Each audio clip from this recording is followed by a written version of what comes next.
মতো বলি দেয় তাদের লোভের হাড়ি কাটে। শুভকে আমি ভালোবেসে বিয়ে করেছি, ও সম্পর্কগুলো বাজে কথা বলবে না। ভালোবাসা?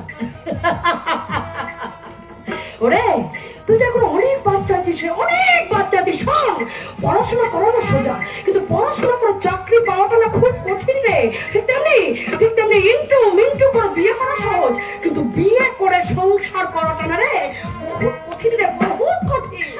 যত বড় কঠিনই হোক না কেন, আমি ঠিক মানিয়ে নিতে পারবো। আচ্ছা, মানিয়ে নিতে পারবি? তাহলে যা, তাহলে দেরি কিসের, যা সাথে যা। সালা কাপড় তুলবি আর দেহ বিকবি। তোমার মধ্যে কাপড় তোলা মেনে নেই, এই ধরনের কথা বলে কোনো ভদ্র সমাজে বলে না। ওরে হাঁটুর উপরে কাপড় তোলা মানুষগুলোই তো নিজের শরীরে রক্ত ঝরিয়ে এই দেশটাকে স্বাধীন করেছে রে। আর এই প্যান্ট শার্ট পরা মানুষগুলো এই দেশটাকে তো বিকচ্ছে। ঠিক যেমন তোর এই প্যান্ট শার্ট পরা ভদ্রপ্রেমিক তোকে এখানে বিকবে বলে এনেছে। হ্যাঁ, পতিতালয়ে। যান, নিয়ে যান ওকে। না, আমি তোদের বিয়ের ব্যবস্থা করেছি। এই তো আবার ধুমধাম করে আমি তোদের বিয়ের ব্যবস্থা করেছি, বিয়ে দেবো। হ্যাঁ, তার জন্য ব্যবস্থা করেছি। পতিতলায় বিক্রি করে দেওয়ার জন্য নয়, সুখে শান্তিতে সংসার করার জন্য।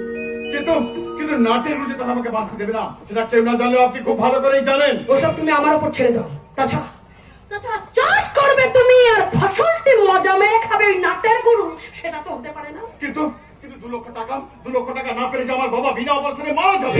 যেখানে কোটি কোটি টাকা সম্পত্তি তোমার হাতের মুঠোয়, সেখানে সামান্য 2 লক্ষ টাকার কথা ভাবছো। কোটি টাকা? কি বলছেন আপনি? ঠিকই বলছি, যাই তো জানি না যে ওর নামে কোটি কোটি টাকা সম্পত্তি রাখা আছে। এসব তুমি কি বলছো না তুমি? আমি তো কিছুই বুঝতে পারছি না। হ্যাঁ রে, শুধু কোটি কোটি টাকা সম্পত্তি নয় রে, তো তোকে ঘিরে চলছে গভীর ষড়যন্ত্র। সবই তো যে কোনো মুহূর্তে তুই খুন হতে পারিস। আরো একটা কথা, যেটা শুনলে না তোর পায়ের তলার মাটি সরে যাবে, মাথার উপর আকাশ ভেঙে পড়বে। আকাশ কি কথা কাকে বলে বলো, আমি শুনতে চাই। বলো কি কথা? কি কথা? এই তো আমি তোকে কিভাবে কথাটা বলি বলতো, তবু আমি বলতে বাধ্য হচ্ছি। শোন, ওই বিনয় চৌধুরী তোর বাবা নয়।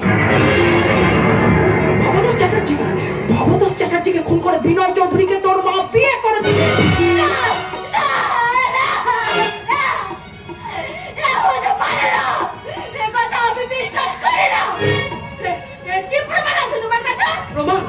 প্রমাণ তো আমার হাতের মুঠোয় নেই। থানা থেকে চুরি করা ভবদাস চ্যাটার্জি কিছু কেস ফাইল, আর যেটা উদ্ধার করার জন্যই তো আমি চৌধুরী বাড়িতে গিয়েছিলাম। হ্যাঁ, আমিও গিয়েছিলাম তোমাকে প্রেমের জালে ফাঁসিয়ে ওই নাটের গুরুর হাতে তুলে দেওয়ার জন্য।